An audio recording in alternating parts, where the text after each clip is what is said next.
Lesser known facts about the Saw franchise. Is it possibly too bold a statement to say that the Saw franchise is one of the most inventive psychological horror series with crude elements of a slasher fic and some intense shock value? You cannot escape the truth.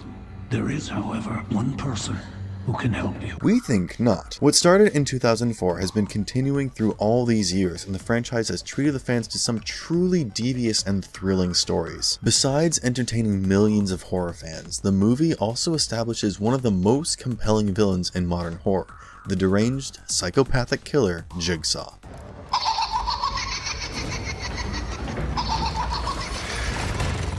The general theme has been a situation where the Jigsaw killer tests the will to live in people by putting them in some unthinkably painful situations for the most outrageous and painful choices to survive.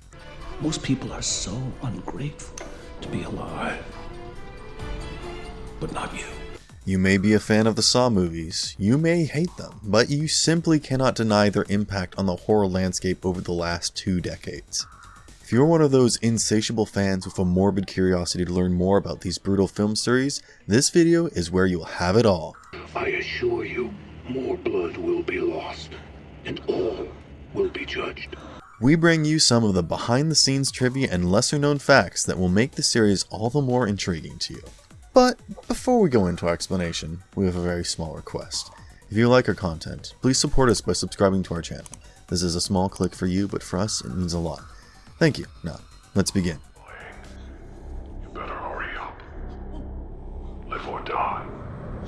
The Blair Witch Project sparked the legacy of Saw. The horror fans will all be familiar with the brilliance of the Blair Witch Project, a found footage style horror flick that could spook you to the bones. The effective nature and the scary elements of this low budget movie inspired James Wan and Lee Wan. They believed that they could accomplish something similar with minimal funds, and that is how the idea behind Saw came up. Wan wrote the screenplay and co-created the story with Wan, and they had the initial draft ready as early as 2001, but it wasn't an easy task for them to get the project accepted. So that's what this is. Reality TV. Don't look at me. I can't help. They ran out of luck in their home country, Australia, and eventually they traveled to Los Angeles to materialize their dream movie. The duo even got a low-budget short film made to convince the producers, and finally the project was approved. James Wan was also heavily inspired by Hitchcockian thrillers, and he initially planned to shape the film in line with Hitchcock's classic themes. However, the budget did not permit him the luxury, and that is how you have the typical Saw style of filmmaking, with grim film stock, quick cuts, and a harsh color palette. All's well that ends well, indeed.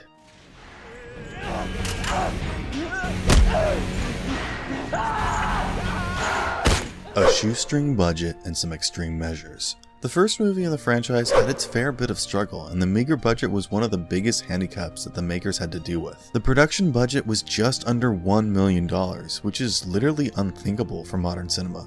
The whole thing was completed in just 18 days, which is once again a phenomenal feat for a full-length feature film.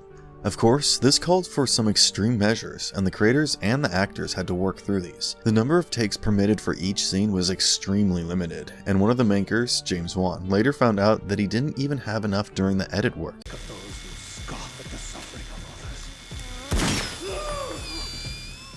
You will notice certain moments in the film that cut to newspaper clippings, still photographs, and surveillance camera footage.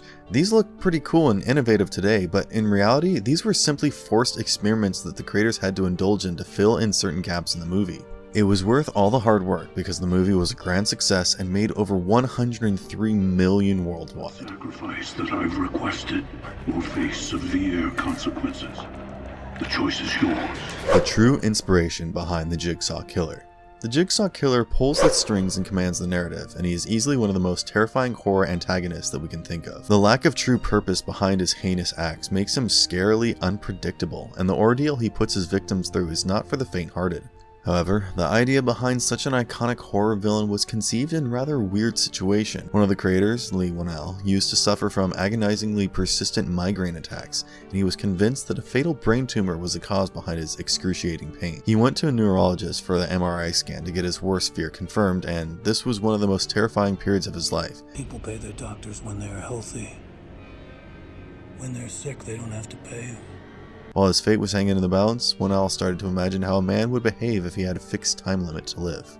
Eventually, this brought up the idea of a demented individual who would put people in this tricky situation. We are glad that his fears were put to rest, and all it resulted in was a perfect horror villain who would continue to haunt the fans for decades.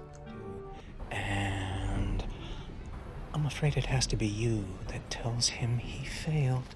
Partially influenced by some real-life people and true stories. You probably didn't think of Saw as a franchise inspired by true events, but you would be surprised to learn that some of the moments in the films are borrowed from real life. For instance, the character of Zepp, who does the kidnappings for Jigsaw, was inspired by a true story. James Wan had read about this crazy man who would break into people's houses at night simply to tickle their feet. This serial tickler wouldn't rob people or try to kill them, but his weird fetish was still creepy enough to inspire a psychopathic kidnapper. When the man was finally nabbed by the cops, he claimed that he was being forced to do all this by someone, and a jigsaw puzzle piece was sent to him in the mail, instructing him to go and tickle people. Many times and railroaded innocent people with your lies, putting them away in jail. There were even reports of Spiral, the latest addition to the franchise, being partially inspired by a true story. However, real-life inspiration for horror flicks is not entirely uncommon, and Saw has simply used the horrors of actual life to create the creepy fiction. It's not me who did this to you! You have to die. No, I want to live! I want to live! Sorry. The initial concept behind Saw was very different. James Wan is credited for coming up with the basic idea where two people would be trapped in a room. He shared the idea with Winnell, who then came up with the title, and together they delved deeper into the intricate details of the story. Their initial plan was to have a dead body between the two people to make things creepier. They also had planned to shoot the whole thing inside the elevator and use only the camera footage for the shots. Eventually, an old warehouse was all it took to get the sets ready, and it is amazing how the duo managed to terrify the audience through their teamwork and innovative thinking. The first movie also gave enough confidence to James Wan about his directional skills. Later, he went on to direct popular hits like Insidious and The Conjuring, and he's highly regarded by horror fans all over the world. Amanda, you were with Cecil the night Jill lost Gideon. Shawnee Smith almost didn't star in the movie. It is no secret that the overall concept behind Saw can be a bitter pill to swallow for many. Thus, it doesn't come across as a surprise when we hear about Shawnee Smith being in a dilemma when she received the offer. The role seemed too horrifying for her, and she had no intention of being part of something so harshly graphic and scary. Some other actresses had already backed out of the role, and Shawnee Smith was a perfect fit for the character. It took some convincing from James Wan, and watching the short film that the creators had developed to woo the producers worked as well. Finally, she was on board to be part of the movie, and she is surely thankful for the choice that she made back then. You are still alive. Most people are so ungrateful to be alive. Billy the Puppet was no more than a low-budget prop. We have already spoken about the terribly low budget of the original movie. You surely remember Billy the Puppet, the unofficial mascot of the franchise with his creepy eyes and voice, riding a tricycle. This was in every way a perfect mouthpiece for a psychopathic boss, and James Wan had to make the most of his limited means to get the puppet together. It was built using clay, paper mache, and black ping pong balls were used for the eyes. After the grand financial success of the first film, Saw 2 had a bigger budget allocation to permit them the luxury of using animatronics for the puppet. This is all a fucking big goddamn joke, and I'm about to end it. Saw 2 was shrouded in secrecy. It is essential for thrillers and nail-biting horror flicks to keep the audiences guessing the whole time, and the last thing the makers want is a spoiler being leaked in advance. Clearly, the people behind Saw 2 were no different, and they took some drastic steps to keep things secretive. The last 25 pages of the script were withheld from most of the cast members, and only the ones who were involved in the last scene got the actual script. Even this wasn't considered enough of a safeguard, and the creators went ahead with 5 alternative endings being filmed. The secrecy did help the cause on this occasion, and thankfully, no prior leaks disrupted the movie.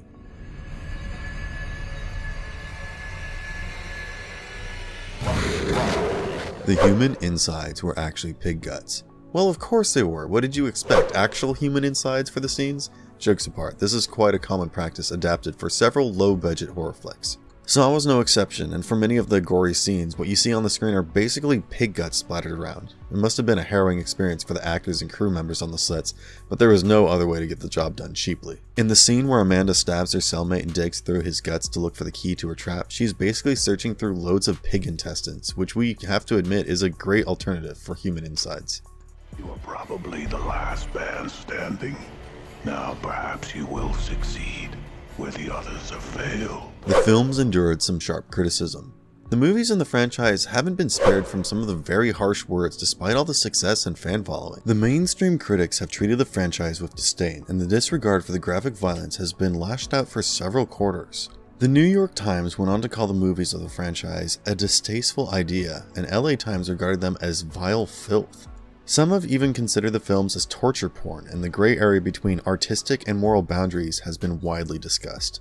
The opinions and criticisms, however, did little to halt the grand success of the franchise, and the popularity only grew further with time. That being said, some countries went so far ahead as to ban some of the movies in the series. Saw 3D, for instance, were banned in Thailand and Germany, although they have relatively toned down violence compared to some others. Saw 5 was banned in Spain. The films regularly ran into trouble with the censor boards over the rating.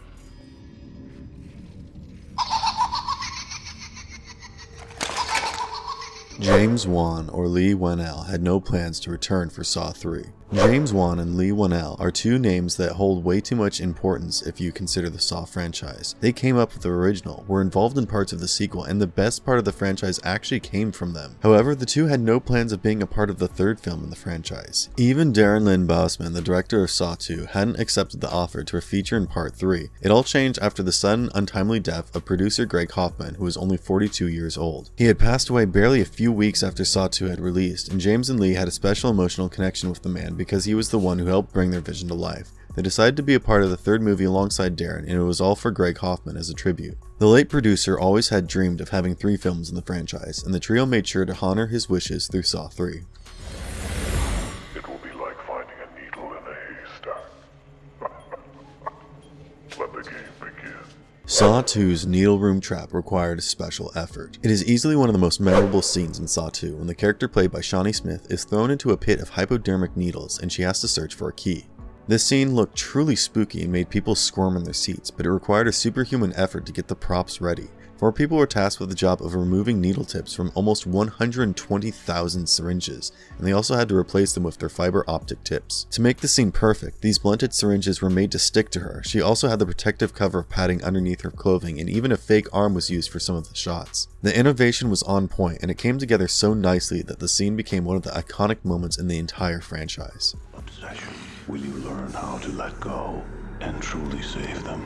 The choice is yours. A few final words. The franchise has delivered stomach-churning horror flicks time and again, and the innovative traps and agonizing deaths are hallmarks of the series. Obviously, these movies are not for the squeamish, and one should be prepared to embrace the most unexpected form of violence in the narrative. However, all said and done, it still remains one of the most unique horror franchises of all time, and that itself deserves some credit.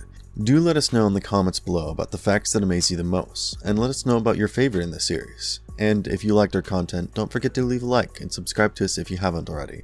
Have a good one and be safe. Thanks everyone. Game over.